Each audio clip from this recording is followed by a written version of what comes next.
ऊपर चलो। आपका इजाजत हो जाए, आप बिना माइक के बोलिए, शुरू करने का आवाज नहीं है। तो सबसे पहले आज जहाँ हम आज आपको मालूम है इसका साथ के परिचय मेरे की जरूरत नहीं क्या करना आप जानते हैं। अवैसी साहब यहाँ विराजमान हैं, बगल में है अब्दुल इमाम साहब जो एमआईएम के प्रदेश के अध्यक्ष हैं। यहाँ बगल में आफ्ताब साहब के जनरल सेक्रेटरी है मैम। उसके बाद और साहब सज्जन हमारे समाजवादी जनता दल जी के प्रदेश के अध्यक्ष हैं। इसके बाद पार्लियामेंट्री बोर्ड के चेयरमैन हैं स्टेट के खुद विधायक राम कुमार यादव। परिचय मैं दे दिया आपको और मेरा परिचय देने की जरूरत नहीं है, आप जानते ही होंगे। तो सबसे पहले मैं आप लोगों से यही अर्ज करना चाहता हूँ कि आज इस संयुक्त रूप से माननीय सांसद सौ AIMIM के राष्ट्रीय सदर असुद्दीन ओवैसी साहब एवं मैं समाजवादी जनता दल के राष्ट्रीय अध्यक्ष संयुक्त रूप से आज की राजनीतिक परिस्थिति में मुल्क में त्रिध्रुवीय राजनीति की जरूरत है। ट्राइपोलर पॉलिटिक्स ये पूरे मुल्क में आवश्यकता है, लेकिन खास करके बिहार में त्रिध्रुवीय राजनीति, चूंकि बिहार का चुनाव भी अभी आसन्न है, तो यहाँ मजबूती से, क्योंकि यहाँ जो विपक्ष है मजबूती से अपने दायित्व का निर्वहन नहीं कर पा रहे हैं। ये अफसोसजनक बात है और अपने कर्तव्यों को निर्वहन करने में विफल दिख रही है। इसीलिए हम लोग आज सांप्रदायिक ताकत जितना पहले कभी इतना आक्रामक नहीं था, जितना कि आज सांप्रदायिक ताकत, ये फांसीवादी ताकत आज आक्रामक है। पूरे देश में भी और बिहार में भी मौजूद है, आपको मालूम है। तो हम लोग ये सोचते हैं कि इस स्थिति में सांप्रदायिक ताकतों को जो बढ़ावा मिला है वह विपक्ष के कुत्सारहीनता के चलते, विपक्ष में जो निर्भीकता से इस लड़ाई को ताकत से लड़ना चाहिए वो नहीं लड़ पाए। जबकि आज भी बिहार का ये विडंबना है, पूरे देश में 23 मार्च से लॉकडाउन लगा, अभी अनलॉकडाउन है पूरे मुल्क, लेकिन बिहार में तो लगातार 30 वर्षों से लॉकडाउन चल रहा है। आप कहेंगे कैसा लॉकडाउन? ये लॉकडाउन तो है ही कोरोना महामारी में। 30 वर्षों से सारे उद्योग बंद हो गए, चीनी मिल बंद हो गया, जूट मिल बंद हो गया, आपके यहाँ कटिहार मालूम है। अभी आपको रेशम उद्योग हालत भागलपुर का देख लीजिए, जितना अशोक पेपर मिल दरभंगा वो बंद हो गया, जितना हैंडलूम उद्योग था करघा जिसमें मैनुटी के भाई जयदेव रोजगार दिया है, उसका भी अवसर बंद हो गया। मैंने एक एक करके सारे उद्योग ठप हो गए, बंद हो गए बिहार। और मजदूर वहाँ से करीब 3 करोड़ से ऊपर बिहार के श्रमिक बाहर जाने के लिए, बाहर जाया रोजी रोटी के लिए, रोजी रोटी के लिए बाहर जाकर कितनी जिल्लत, कितनी यातना सही है कि जब कोरोना महामारी हुआ तो यहाँ आने के क्रम में 300 से ऊपर श्रमिकों की जानें गंवानी हुई। यहाँ तक कि साइकिल से भी श्रमिक यहाँ दरभंगा पहुँचा। आपको मालूम होगा एक बच्ची वहाँ साइकिल से अपने बाप बीमार बाप को लेकर चलाए, तो कितना दुर्भाग्यपूर्ण स्थिति। आज मैं समझता हूँ कि बिहार में जीवन और जीविका दोनों संकट है। जीवन संकट है अपराध से, बाढ़ से और कोरोना की महामारी से, और जीविका संकट है उद्योग के बंद हो जाने से, बेरोजगारों का फौज है। इतनी हालत खराब है बिहार का, ये बहुत ही चिंता का विषय है। चाहे सबसे गहरा श्रम शक्ति का पलायन हुआ है सीमांचल इलाके से, सीमांचल के बाद मिथिलांचल, कोसी अंचल, तिरहुत अंचल, जहाँ जाइए ट्रेन भरा हुआ मिलेगा। कहाँ जा रहे हैं? तो कर्नाटक जा रहे हैं, दिल्ली जा रहे हैं, आसाम जा रहे हैं, सभी लोग ट्रेन में भर भर कर बाहर जा रहे हैं। यह जो दुर्भाग्यपूर्ण स्थिति है कि हमारे लोगों को जॉब भी मिलता है बिहार में। और आपको मालूम होगा अभी सरकार ने वादा किया था कि जो लोग कोरोना में लौट के आए 40 लाख मजदूर उनको हम जॉब देंगे। जॉब नहीं मिलने के कारण आधे से अधिक श्रमिक लौट गए, अपनी रोजी रोटी के लिए फिर पुनः लौट गए बिहार से बाहर। तो बिहार का श्रमिक का इतने बड़े पैमाने का पलायन समस्या है। इस पलायन से हमारा जो उत्पादन है, राष्ट्रीय उत्पादन अनाज, उस पर भी प्रतिकूल असर पड़ता है। तो मैं आपसे ये अर्ज कर रहा था। दूसरी तरफ आज पूरे देश में किसानों के उत्पादों को जो समर्थन मिल रहा था उसको कॉर्पोरेट के हाथ से नीलाम कर दिया गया। अभी ताजा पूरे देश में अभी किसानों ने कहर मचा हुआ है। आज पता करिए हरियाणा से लेकर यहाँ तक अभी हमको कल ही संपर्क किया कि किसान के नेता 25 तारीख को पूरे राष्ट्रीय स्तर पर बंद कार्यक्रम करेंगे। किसानों का जो उत्पादन था उस पर भी कॉर्पोरेट को लगा दिया, वो अपना भाव तय कर सकते हैं, बेच सकते हैं। कॉर्पोरेट ने उसको जो समर्थन मूल्य मिलना था MSP, वो भी अब उनको नशर नहीं हुआ।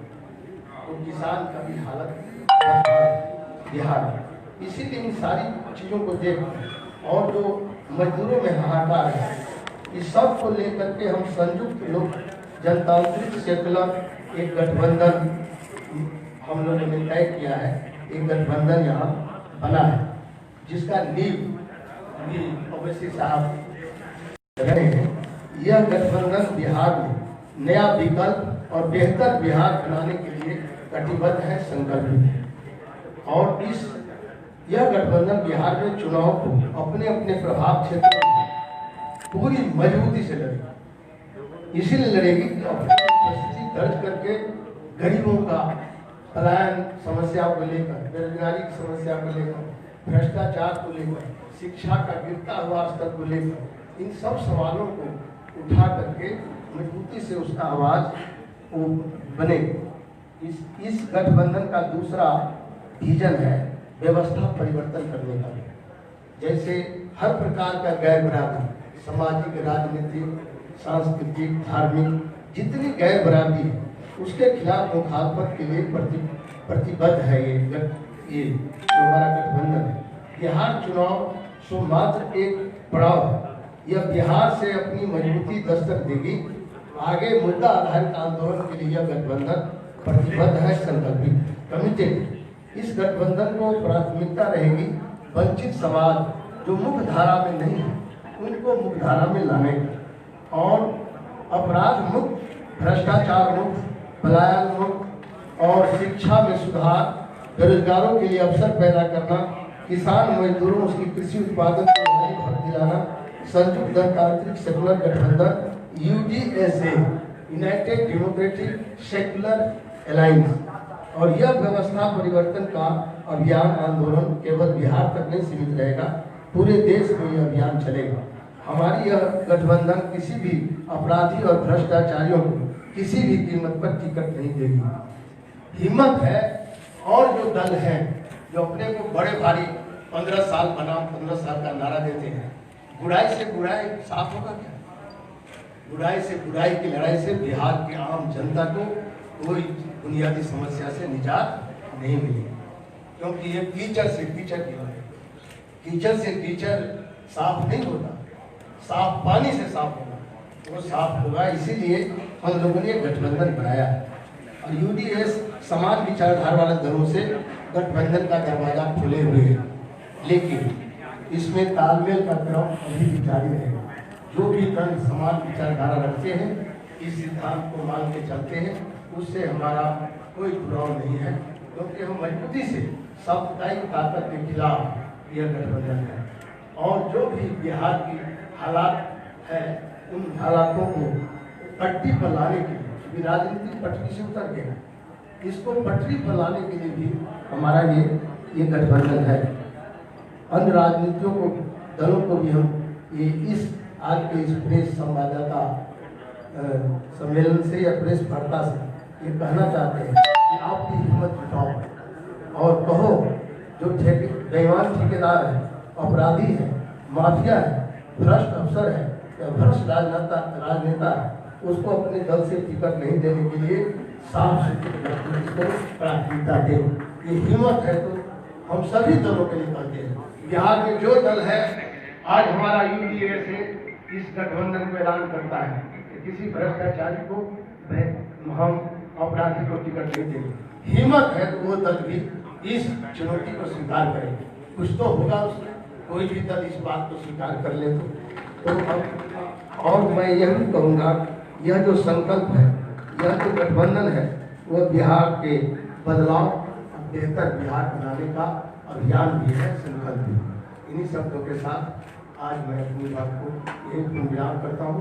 फिर जो आपका प्रश्न होगा उसका जवाब सरल है।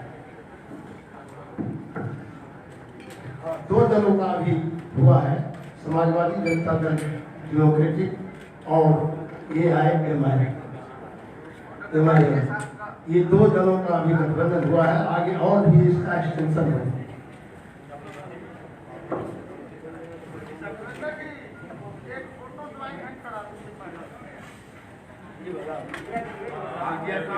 साथ खड़े हो जाते हैं।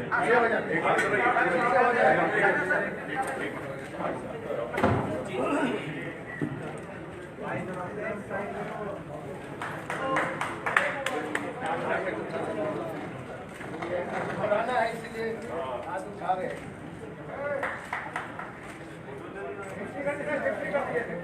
अच्छा चलिए।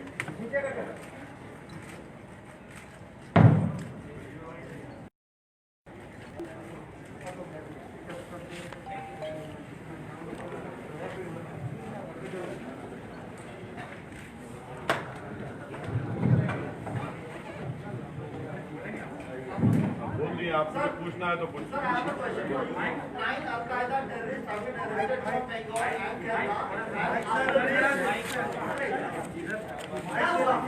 आपको माइक का हेल्प चाहिए।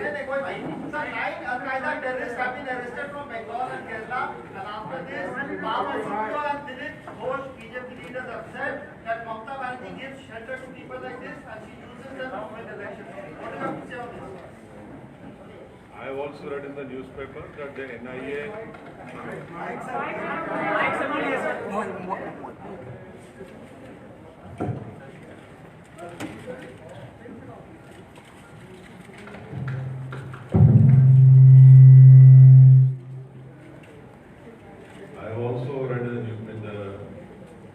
news reports that 9 people have been arrested and they have been alleged to be part of Al-Qaeda and other terrorist organizations.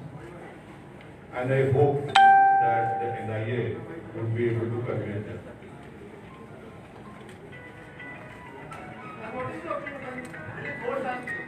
No, you see, I cannot speak for other political parties.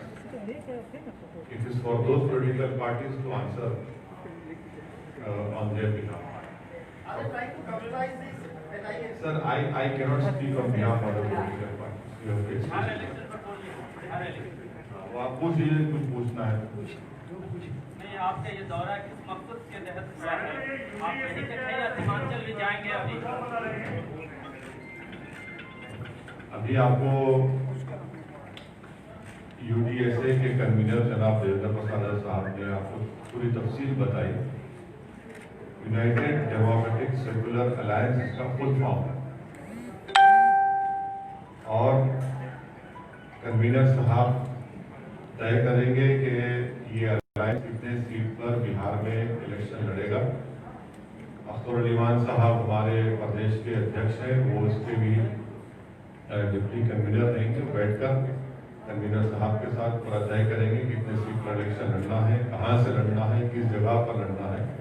और उनको यकीन है कि इंशाअल्लाह ताला बिहार की जनता की हमको पूरी ताईद, उनकी मोहब्बत से हमको नवाजेंगे और इंशाअल्लाह ताला ज़्यादा सीटों पर हमारे कैंडिडेट्स कामयाब। पहले से जारी आपकी लिस्ट खारिज होती है क्या? पहले से कहीं नहीं, पहले खारिज नहीं होती, बल्कि अब जब हम देवेंद्र प्रसाद यादव साहब के लीडरशिप में एक अलायंस बना है UDSA, आपके साथ बैठकर आप फैसला करेंगे कितने सीट पर लड़ना, कहां से लड़ना, तो जाहिर एक नए सिरे से उस पर काम होगा। इसी तरह का एक अलायंस बना था यूडीए, यशवंत सिन्हा के साथ अलायंस बना था यूडीए। क्या एक उनके साथ आपका अलायंस? मिनट क्या और भी दल आपके गठबंधन में शामिल होने वाले हैं? यकीनन हम तो वेलकम करेंगे। कन्वीनर साहब बात कर रहे हैं, बहुत से लोगों से अभी इतना जल्दी होगा उनके बारे में बोलना, और हमको यकीन है कि बहुत से लोग उसमें शामिल हैं। पप्पू यादव से परहेज तो नहीं हो गया आपको? अब ये सब बातें जो है जैसा साहब, ये तो शुरुआत हुई है, जब आगे बढ़ेगा तो मालूम हो जाएगा। सर कितने सीटें चुनाव लड़ेंगे? वही तभी आपसे कहा हूं मैं कि बैठकर बातचीत करके सीट का कितने सीट लड़ेंगे, कहां से लड़ेंगे, वो पूरा आपको बताया जाएगा। सर, आप हमेशा SC/ST की बात करते हैं, SC/ST को कितनी सीट मिलेगी आपके यहाँ से? अभी आपके स्टेटमेंट में आपने सुना होगा कि वंचित समाज को कौमी धारे में लाना बहुत जरूरी है, तो यकीनन हम उसके पाबंद है, तो कॉन्स्टिट्यूशन रिक्वायरमेंट है। इतना जल्दी आपके सामने पूरी पार्टी कन्वीनर के अलायंस की पूरी सीट का तो जिक्र करना कोई पार्टी नहीं करती है। तो बिहार में SC/ST समाज के कितने प्रतिशत लोग आपके साथ होंगे? क्या लगता है, कैसा काम हुआ है, आप पर कैसा विश्वास है उनको? अब देखिए, कोई पॉलिटिकल पार्टी ये नहीं कि कोई हमारे साथ नहीं है, बराबर बहुत ज्यादा तादाद में हमारे साथ है, और हमको पूरा यकीन है क्योंकि एक सीनियर पॉलिटिकल लीडर हमारे साथ है जिनकी जिंदगी पॉलिटिकल शुरुआत ही खुद उसी समाज के अपलिफ्टमेंट के उसके ऊपर हुई है, और यकीनन इंशाअल्लाह बहुत अच्छे तरीके से हमारे साथ आएंगे और हम उनको साथ लेके चलेंगे। कितनी सर, नीतीश कुमार बिहार की सत्ता पर 15 सालों से काबिज, जब विपक्ष से तेजस्वी यादव से कुछ बातचीत हुई थी आपको गठबंधन को लेकर? ऐसा नहीं, हमसे तो कुछ नहीं। आपने कोशिश की थी बात करना है, एकजुट होना है? भाई देखिए, रियलिटी क्या है उसको एक्सेप्ट करना पड़ेगा। आप पूछकर बता दीजिए आरजेडी से हमको। RJD के लोग कहते हैं कि हमारा वोट काटने आ गए हैं। हाँ, ये तो अब ऐसा है ना कि पार्लियामेंट इलेक्शन में कितने आरजेडी के जीते MP? कितने जीते? एक भी नहीं। हम कितने सीट पर खड़े? जी, अख्तर भाई किशनगंज से खड़े थे, अख्तर भाई ने 3 लाख वोट लिए। JDU के कैंडिडेट ने 3,25,000 लिए, और कांग्रेस के कैंडिडेट ने 3.5 लाख लिए। अगर अख्तर भाई नहीं खड़े होते तो क्या होता? वो एक सीट भी नहीं आती। तो ये तो इनका पुराना एक कैसेट है। दूसरा मैं कहीं नहीं भाग रहा हूँ बाबा, जल्दी कहाँ यहीं बैठे ना, तुम आपके सामने बैठे। दूसरी बात यह है कि 5 साल पहले गठबंधन के नाम पर वोट लिया, सेकुलरिज्म के नाम पे वोट लिया, ओवैसी को हमको बुरा बताकर वोट लिया। अब आप बताइए कि नीतीश कुमार कैसे चलेंगे बीजेपी के साथ? जिन बिहार की जनता ने इनको वोट दिया, उसको धोखा क्या इन तमाम पार्टी जिन्होंने नहीं दिया? आपने गठबंधन तोड़ा था। तो ये अच्छा होता कि वो अपने ही गिरेबान में झांक कर देखे क्या क्या गलतियां हैं, तो बेहतर हो। बिहार की सेकुलर पार्टियां आपसे अलायंस करने से क्यों डरती है? उन्हीं इलाकों में जहां आप चुनाव लड़ना चाहते हैं, वहां भी तो कम से कम अलायंस की गुंजाइश हो सकती है, इत्तेहाद होना चाहिए। मैं आपसे कह रहा हूं सर, उनको बता दीजिए हम किसी से नहीं डरते, हम इलेक्शन लड़ना चाहते हैं।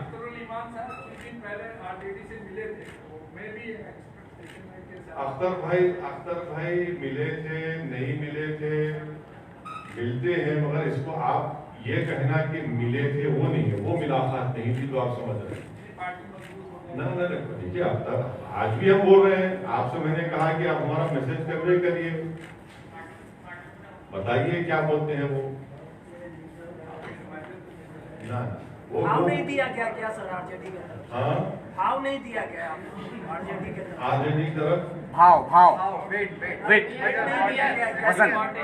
कोशिश तो की गई थी आप लोग की तरफ से। देखिए, नीतीश कुमार ने उनको भाव नहीं दिया, वो नीतीश कुमार को भाव नहीं दिए। इस तमाम चीज में बिहार की जनता को धोखा दिया गया था 5 साल पहले। बिहार की जनता का क्या कीमत है बताओ फिर आप। हमारा छोड़ो, हम तो कुछ भी नहीं, हमारा भाव ही नहीं, हम तो ट्विंकल ट्विंकल लिटिल स्टार है।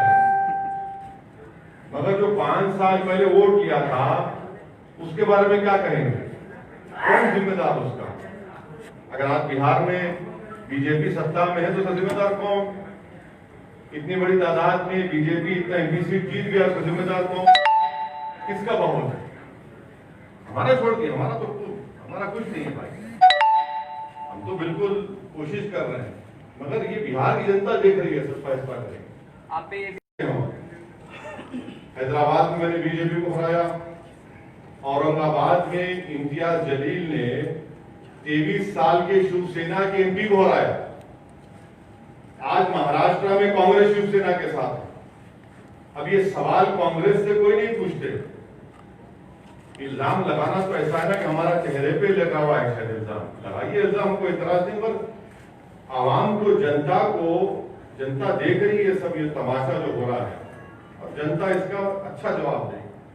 ओबीसी की बात है कि यहाँ पे बिहार में लड़ाई एनडीए वर्सेस महागठबंधन माना जा रहा है। वैसे में अगर आप जब अपने उम्मीदवार उतारेंगे और जिस आपको क्यों लगता है कि ये आपकी राय है या सवाल आ जाता है, सवाल आ नहीं, आपकी राय है या फिर ऐसा आपका ओपिनियन है? सवाल ले लेते हैं, पर सवाल सुन लीजिए। हाँ। आप एक और गठबंधन बनाने की कोशिश कर रहे हैं, लेकिन जो वोट बैंक के आपको दावा करते हैं वो वोट बैंक तो महागठबंधन के पास नहीं माना जाता है, तो कहीं ना कहीं वोटों का बंटवारा होगा तो फायदा। महागठबंधन अभी रहा कहाँ? कौन सा महागठबंधन कह रहे हैं? कहाँ है महागठबंधन? और ये क्या ये कोई फ्यूडल है क्या कि हमारा वोट है वो आ नहीं सकता? जमहूरियत है। हम पार्लियामेंट के इलेक्शन नहीं लड़े, वोट डालेगी नहीं डालेगी, हमारा वोट ये क्या खरीद के रखा क्या आपने? आखिर चुनाव के वक्त ओबीसी को इतना बिहार का चिंता क्यों है? ये गलत बात है। सीमांचल में जो हम काम कर रहे हैं, कई मर्तबा हम वहां पर गए, बाई इलेक्शन में तो हमने कांग्रेस को हराया। थोड़ा सर्वे कर लो मेरे भाई, थोड़ा क्वेश्चन पूछने से पहले थोड़ा बैकग्राउंड चेक किया करो। बाई इलेक्शन तो हुआ ना, कौन हारा वो? हम जीते ना। जरा थोड़ा तेजस्वी यादव बेरोजगारी और पलायन के मुद्दे पर चुनाव लड़ने जा रहे हैं, आपका मुद्दा क्या होगा? आप बिहार के लोगों को क्या देने वाले? हमारे करने का सब रोजगार का जब वैकेंसी निकलता है पार्टी में तो किसको रोजगार देते हैं मालूम है? हरियाणा से कि राजस्थान से पता है? अरे मैं बात आपको सवाल पूछ रहा हूं, उसको करो। बेरोजगारी का 2 वैकेंसी निकला था आगे, दोनों वैकेंसी बाहर चला गया। आपका अपना एजेंडा आगे क्या है? क्या भरोसा है कि आगे क्या होगा? मेरा एजेंडा सीधा है, भ्रष्टाचार मुक्त बिहार बनाने का, अपराध मुक्त बिहार बनाने का, और बाढ़ सुखाड़ का जो हम दंश झेल रहे हैं हर साल, उससे भी हम बाढ़ सुखाड़ का अभी तक कोई निदान नहीं मिला। 15 साल का नाम 15 साल का जो लोग नारा दे रहे हैं, बार बार इसको आप लोग बोले हैं। अभी भी हमारे एक मित्र बोले हैं कि नहीं एनडीए में और यूपीए में इसी में लड़े हैं। बिहार जर्मनी का होटल नहीं है। हम जर्मनी गए थे, मिनिस्टर थे भारत सरकार में, तो वहाँ कहा कि डू यू लाइक कॉफी और टी? नो अदर ऑप्शन, कोई दूसरा ऑप्शन नहीं। हम लोग नींबू पानी लेके कोरोना से भी मुकाबला करेंगे, इम्यूनिटी बढ़ाएंगे, बेरोजगारी का भी हल का समस्या आवाज उठाएंगे और उद्योग को भी खड़ा करेंगे बिहार, ताकि बिहार फिर से पुराना जो हमारा धरोहर था, उद्योग था, यहाँ औद्योगिक क्षेत्र था। यहाँ आपको मालूम है कि चीनी मिल था, 36 चीनी मिल था, 3600 करोड़। किसका काम? आप रोजगार की बात करते हैं, 36 चीनी में कितना बेरोजगार हुआ होगा?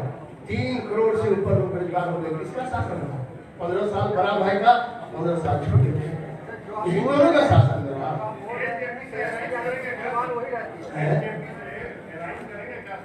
अब देखिए हाइपोथेटिकल क्वेश्चन का, you not going to answer you. Question का क्या जवाब है? काल्पनिक प्रश्न का कोई जवाब नहीं है। कितनी सीटें आ रही हैं सर? कितनी सीटें आ रही हैं आपके सर्वे में? आपको कितनी सीटें मिलती हुई नजर आ रही है बिहार में?